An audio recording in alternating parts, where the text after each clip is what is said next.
Hey, what's up everyone, this is Kay. Murasaki, the author of Tales of Genji, will be available during our Valentine event. An art spamming caster, I'll go over his stats, skills, give some CE anti-recommendations to see if you should summon Murasaki. Starting with her stats, attack is the second highest when compared to all the other 5-star casters, HP is the lowest. NP gains are average, coming at around 30% with an Artsquake Arts Brave chain. Star chains are surprisingly good, generating around 20 stars with a Buster Quick chain. Looking at her skills, Murasaki relies heavily on her AoE NP for damage, therefore her skills will help her in that area. First skill reduces defense of all enemies while boosting attack against demonic. What you see below are the demonic servants. And here are the demonic enemies. This skill is mainly used for her defense debuff since demonics is a specific niche. However, there's still a good variety of enemies within this category. Her second form of raising her damage outputs comes from her second skill, which has a 30% NP battery along with a 20% NP damage buff. The single target NP skill also adds some utility and can help with overall survivability, but it is based on chance. Now her final skill is a good team utility skill offering 1k damage cut for 3 attacks within 3 turns, but the biggest highlight for this ability is the debuff immunity and buff removal resistance. Both excellent tools against boss battles. The debuff immunity also helps with self-debuffers like Ilya, Tamakat, Fran, and so on. Level her skills 1, 2, 3. The AoE defense debuff offers better damage output since all your servants will benefit from it. And for her second skill, even at level 1, her NP battery still gives 20%, which is typically enough. Her NP damage lasts for 3 turns, yes, but unless you can spam it 3 consecutive turns, it's wasted on turns 2 and 3. The defense down offers better overall consistency. Her Noble Phantasm is an AoE with another good utility. A blocking buffing debuff can lead to enemies wasting an attack. This is also a good countermeasure for enemies who dodges a lot. She also deals extra damage against demonic enemies, going well with her first skill. Equipping command codes with demonic damage on Murasaki fulfills her niche, but Murasaki is not strictly meant for fighting demonics. Her ability to spam her NP is what makes her a reliable AoE caster. She gets nearly 30% NP refund when attacking 3 enemies, a lot more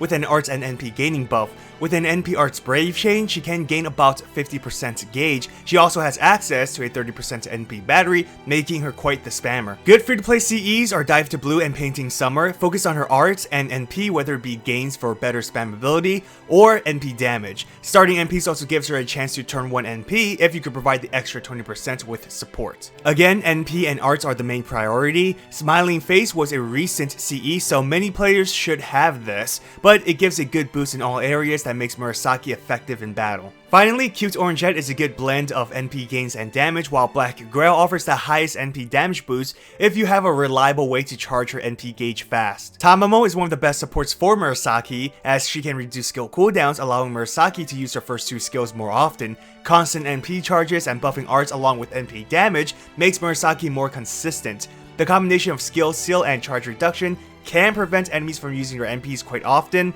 especially with a double Tamamo setup. Caster Gil is another strong support allowing Murasaki's NP seal to land. Along with his arts and attack buff, Gil is another AoE caster helping you wipe waves of enemies as well. Before the release of Castoria, Paracelsus allows Murasaki to 30-turn farm with the right team setup like having Tamamo and other supporters. Helena, another good AoE arts caster who also offers good support. Now, you typically want to stick with casters for support for Murasaki since you'll have that class advantage, but Narrow Bride can be used as a buff and switch servant for Murasaki, especially when she gets her 30% targetable NP charge. So, is Murasaki a must-summoned servant in FGO?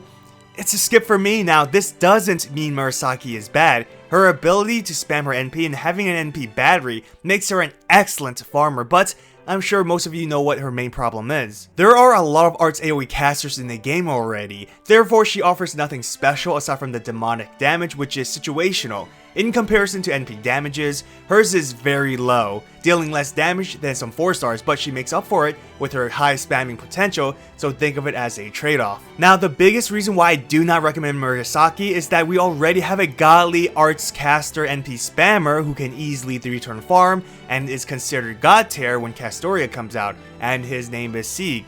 Everyone should already have an NP5 Sieg for free, which fulfills the role Murasaki provides. Yes, she has better utility compared to him, but that's not her main role. Her strength is NP spamming, and that's how most players will use her. Against demonic enemies, her NP damage is the highest among all AoE arts casters, but again, it's situational. Unless you're getting her at NP2, which deals more damage than an NP5 Sieg, there's little reason to get her. Though a good servant, her role as an AoE Arts NP spammer has already been fulfilled, and during a time where godly servants are coming out this year, I suggest saving your Saint Courts unless you really love her. Special thanks to all my patrons and sponsors. If you want to support my channel, check out my Patreon or channel membership. Well, I hope you enjoyed this video. If you did, hit that thumbs up and subscribe to my channel for more Fates content. Follow me on Twitter, Instagram, and join my Discord server. All links are in the description. Have an awesome day, everyone. Till next time.